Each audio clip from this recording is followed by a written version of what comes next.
मोतियों से महंगे किसान भाइयों, कार्यकर्ताओं और मित्रों, 9 वर्ष केंद्र सरकार के, 9 वर्ष सेवा के, 9 वर्ष सुशासन के और 9 वर्ष गरीब कल्याण के। मुझसे पहले वक्ताओं ने बहुत सी योजनाओं के बारे में बताया। मैं कोई लंबा भाषण इसलिए नहीं करूंगा कि आप लंबे समय से यहां विराजे हैं, पर यह जरूर कहूंगा इन 9 वर्षों में आम हिंदुस्तानी ने मोदी जी के नेतृत्व में इस देश की बदलती हुई तस्वीर को भी देखा है, गरीब की तकदीर को भी देखा है। अब याद करो वो समय 2013 के अंदर पाकिस्तान से आतंकवादी आते हैं, सीमा पर हमारी सुरक्षा के लिए सैनिक सोए रहते हैं, उन पर घात लगाते हैं, सरकाट कर ले जाते हैं। उस सैनिक की विधवा दिल्ली में जंतर मंतर पर अनशन पर बैठती है और कहती है मेरे पति का, मेरे खामिंद का सरकार के आतंकवादी ले गए। हिंदुस्तान की सरकार पाकिस्तान से बात करे, बदला ले और वो सर वापस मुझे ला के दो ताकि मैं अंतिम संस्कार कर सकूं। 7 दिन तक मनमोहन सिंह जी, मोनी बाबा की वो संसद ठप हो जाती है, प्रधानमंत्री बोलते नहीं। और हमें वो भी समय याद है जिसका जिक्र राहुल जी कर रहे थे, पुलवामा की घटना हुई। उन्हीं आतंकवादियों ने हाथ लगाकर जाते हुए हमारे सैनिकों की बसों पर हमला किया और फिर हम सब लोग साक्षी रहे उस घटना के। शेर की मांग में जाकर शेर का शिकार 56 इंची सीने वाले नरेंद्र मोदी जी ने किया और चोरों की सरजमी बनाकर उन्होंने 2 वक्त कहे थे, देश नहीं झुकने दूंगा, ये देश नहीं रुकने दूंगा। और हम सब ने देखा देश ना झुका ना रुका। अभी आपने समाचार पत्रों में एक सर्वे हुआ, लोकतांत्रिक देशों में दुनिया में सबसे लोकप्रिय कौन?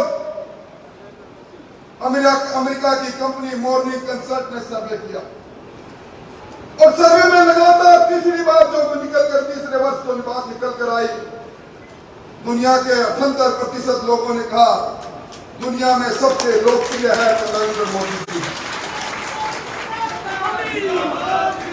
कभी कल्पना कर सकते हैं दुनिया के 20 ताकतवर देश G20 उसकी अध्यक्षता नरेंद्र मोदी करते हैं और कहते हैं आज दुनिया को वासुदेव कुटुंबकम की आवश्यकता है। कितने वर्ष पहले हमारे धर्मग्रंथों में इस वाक्य को लिखा गया था और दुनिया के 20 शक्तिशाली देश इस बात को कहते हैं, हाँ मोदी जी, इस दुनिया में अमन चैन के लिए आप हमारा नेतृत्व करो।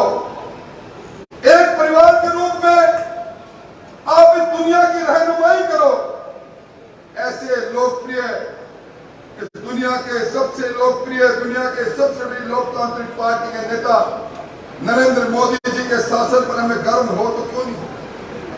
हम सब लोग जो बात करते हैं इस हिंदुस्तान को गुलाम करने वाले अंग्रेजों की बात करते हैं, ब्रिटानिया हुकूमत की बात करते हैं, जिन्होंने 100 साल से ज्यादा समय पर हम पर शासन किया।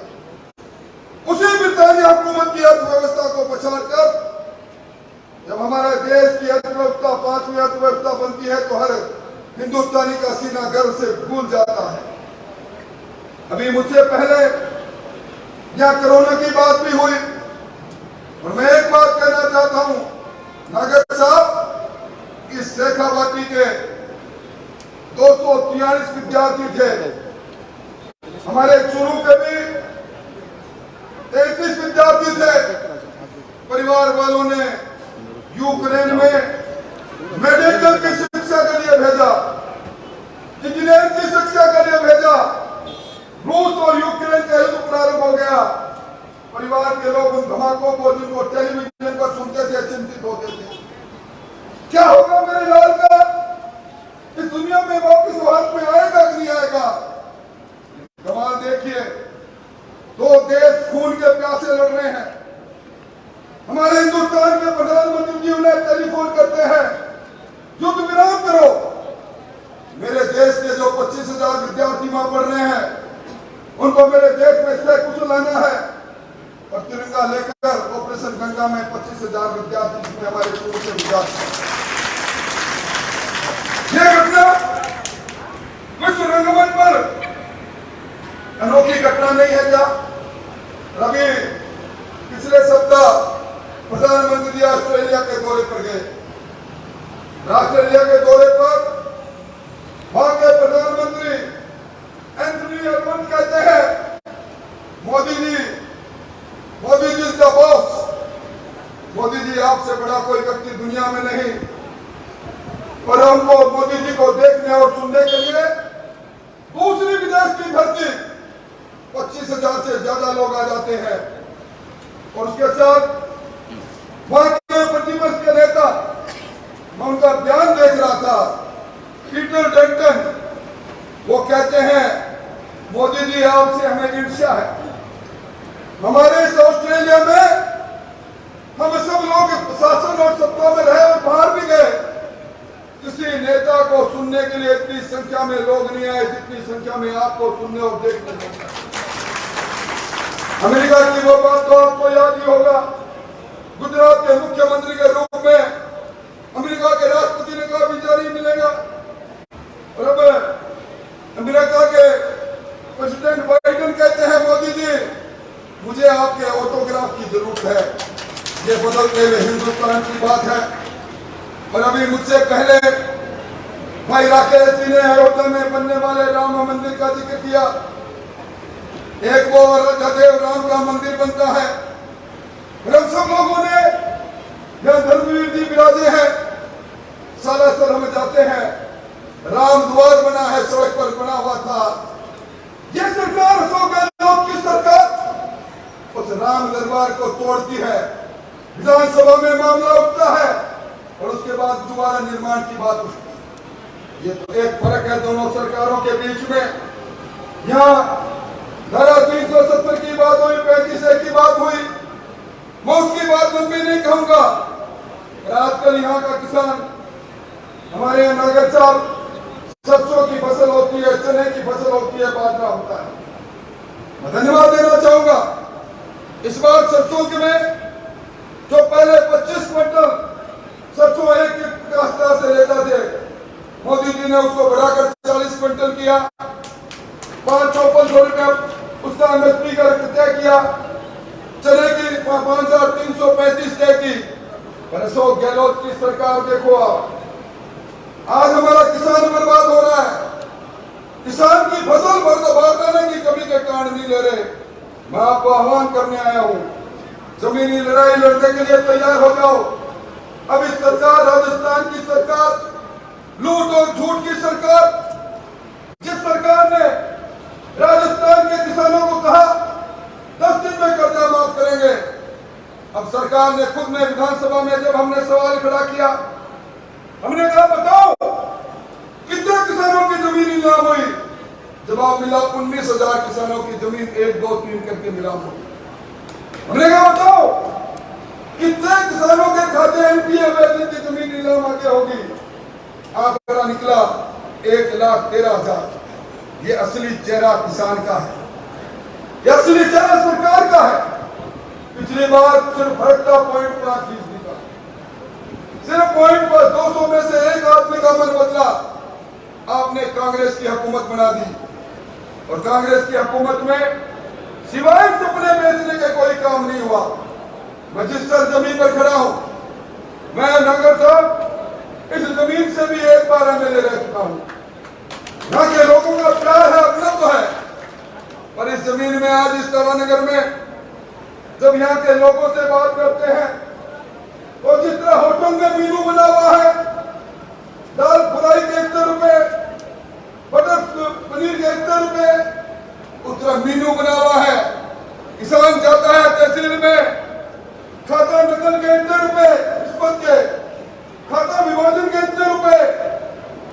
यहाँ की पुलिस, मैं समझता हूँ उस पुलिस ने तो इंडियन पेनल कोड नहीं, या गैलो पेनल कोड में कहूँ या बुझानिया पेनल कोड कहूँ, जब का इशारा होता है, कोई भी बोलता है, पुलिस सक्रिय हो जाती है। ये अत्याचार अनाचार के दिन ज्यादा दिन चलेंगे नहीं। आप याद कर ले, मैं बात नहीं करूंगा। प्रधानमंत्री किसान सम्मान निधि की बात यहाँ चली, पर एक तरफ हमारे यहाँ 76 लाख किसानों के खाते में अब तक 16,600 रुपए चले गए। डीपीटी से सीधे चले गए। राजस्थान में प्रधानमंत्री फसल बीमा योजना, जिस बीमा योजना के साथ सेटेलाइट के आधार पर मुआवजा देने का षड्यंत्र कर बीमा कंपनी को उपकृत करना चाहती है गहलोत की सरकार। किसान लड़ाई लड़ रहा है, लड़ाई किसी झंडे के नीचे हो, किसान की आवाज में आवाज मिलाना, और इस सरकार को झुकाने के लिए हमें, राहुल जी को कहूंगा, हमें लंबे संघर्ष के लिए तैयार होना पड़ेगा। क्या प्रधानमंत्री फसल बीमा योजना के लूट मचा रखी है, वो हमारे सामने है, और वो पैसा भी सीधा आपके खाते में आता है। शौचालय बने राजस्थान के अंदर 81 लाख रुपए, 81 लाख। प्रधानमंत्री आवास योजना में 16 लाख मकान बने, सीधा खाते में पैसा आया। डिजिटल इंडिया के इस युग में अब हमारी सरकार के मुख्यमंत्री जी जब 3 महीने, मैं जुम्मेवारी से कह रहा हूं भाइयों, सितंबर का महीना पेट्रोल पर 31.6% वेट है, डीजल पर 19.5% वेट है। वसुंधरा जी के शासनकाल में डीजल पर 16% था, पेट्रोल पर 26% था। अरे मुख्यमंत्री जी, राहत देनी है तो इस वेट को कम करो, जिसको 4 बार आपने बढ़ाया, 1 बार कम किया। राहत देनी है। आज मंडी में किसान जाता है, आज राजस्थान में सर्वाधिक मंडी टैक्स है, तो हमारे राजस्थान में है देश में सर्वाधिक मंडी टैक्स 2 रुपए 60 पैसे। 1 रुपया कोरोना में सेस के नाम पर बढ़ाया था, आज तक वापिस नहीं लिया।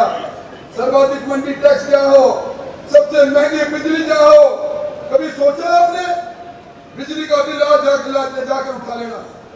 दिसंबर 2018 वसुंधरा जी के शासनकाल का अंतिम अपना बिल बताएंगे। अब इनसे कोई पूछे मुख्यमंत्री जी, 4.5 साल तक आपने 60 पैसे प्रति यूनिट फ्यूल चार्ज लिया, आपने 7 पैसे अडानी टैक्स लगा दिया अपने पर। अडानी जी की बात पर यह कांग्रेस सक्रिय हो जाती है, और अली बाबा 40 चोर की सरकार ने अडानी टैक्स लगाया। अडानी जी को कोयले की दरों में, कवई के थर्मल प्लांट में पैसा अंतर का देना था। आज करोड़ का बजट, 3000 करोड़ का बजट था खाद्य विभाग में, सरकारी विभाग में क्या 7000 किया, अब बोले 1000 करोड़ दूंगा। कारण क्या है, माजरा क्या है, ये 7000 करोड़ 1000 करोड़ में क्यों बदल गए? कई सवाल इसमें हैं। इसलिए भाइयों, ये वो सरकार है जिस सरकार के अंदर अभी भाई राहुल जी ने यहाँ कारगिल के युद्ध उन सेनानियों को याद किया। निश्चित तौर पर नागर साहब, ये वो धरती है जिस धरती में लोग कहते हैं बच्चा पैदा होता है तो जिगर में बारूद लेकर पैदा होता है।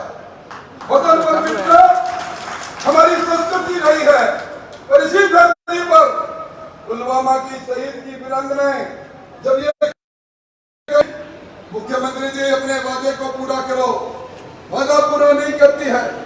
वीरांगनाएं राज्यपाल को ज्ञापन देने जाती है, डॉक्टर किरोड़ीलाल जी साथ जाते हैं, वीरांगनाओं की चोटी पकड़ी जाती है, वीरांगनाओं को सड़क पर घसीटा जाता है। वो दृश्य भी हमने देखा, वो बात भी हमने देखी है।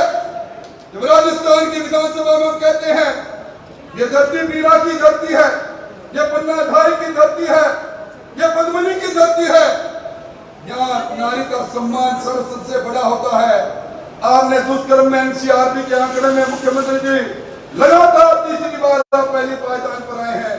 अचानक संसदीय मंत्री खड़े होते हैं, भाई अखिलेश जी को पता है, कहते हैं राठौर साहब विराजो आप, मैं सोचता हूं मेरा कोई आंकड़ा गलत हो गया होगा, और खड़े होकर कहते हैं मैं बताता हूं बलात्कार क्यों ज्यादा होते हैं। फिर कहते हैं मर्दों का प्रदेश है। क्या हम मर्दों का प्रदेश राजस्थान, वीर वीर वीरांगनाओं का प्रदेश, वहां इस प्रकार की बात चले?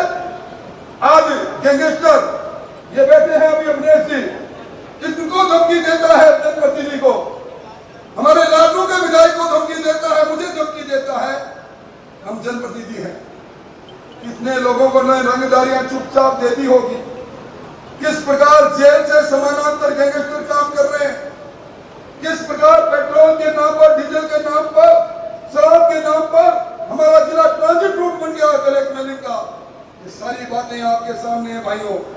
ये बातें कहना कि मैं नहर में पानी ला जाएगा, नहर के पानी के बंटवारे के नाम पर जिस प्रकार चांदी कूटी गई है नगर में, किसी से छुपी हुई नहीं है। ये लूट और झूठ की सरकार है। और दूसरी तरफ 9 साल सेवा, सुशासन और गरीब कल्याण का देश के हिंदुस्तान में की तकदीर तस्वीर को बदलते देखा है। इसलिए मैं यही कहना चाहूंगा, इतनी बड़ी संख्या में इतनी देर से बिराजे हैं, अब समय आ गया है। मैं आपको जानता हूं, आपकी ताकत को जानता हूं। आप वो लोग हो, जब बलराम जाकर चुनाव लड़ने आए, यहाँ पे हमारे धरती पुत्र राम सिंह जी कसमा सामने खड़े हुए, कहा पंजाब की चमचमाती गाड़ियां, कहा वो धनाढ़ व्यक्ति, कहा हम सिर्फ 2 लोग, हमारे साथ पार्टी के अनेक लोग भी थे, मुख्य कंपेनर सिर्फ 2 जने, और उसमें भी आपने धूल चटा दी उस बलराम जाखड़ को पछाड़ दिया। इसलिए मैं उनकी ताकत को पहचानता हूं। पिछली बार कोई बात मुगालते में हो गई होगी, बेरोजगार नौजवान ने सोचा बेरोजगारी भत्ता मिलेगा जब तक नौकरी नहीं मिलेगी 3500 रुपए। किसान ने सोचा कि तेरा पूरा कर्जा माफ हो जाएगा। सुशासन की बात कही, भ्रष्टाचार पर जीरो टॉलरेंस की बात कही। हमारे भोले वाले किसान जो धरती का सीना चीर कर अन्न पैदा करता है, अन्नदाता ने विश्वास कर लिया। अन्नदाता जो किसान जो धोखा होता है, इस देश में जब भी परिवर्तन की क्रांति आई है, मेरे सामने बैठे अन्नदाताओं, आपके कारण आई है। इस भ्रष्ट सरकार को उखाड़ने के लिए, इस परिवर्तन की लड़ाई के अंदर, इस ठंडक की लड़ाई के अंदर आने वाले समय में आप सब खड़े हो जाओ और इस सरकार को उखाड़ फेंकने के संकल्प को पूरा करो। मुझे पूरी उम्मीद है, आप लंबे समय से विराजे हैं, आपकी ताकत को, आपकी एकता को, आपके समर्पण को आपका अभिनंदन करते हुए, आपका स्वागत करते हुए अपनी बात को समाप्त करूंगा। मेरे साथ 2 नारे जोर से लगाएंगे, भारतीय जनता पार्टी जिंदाबाद।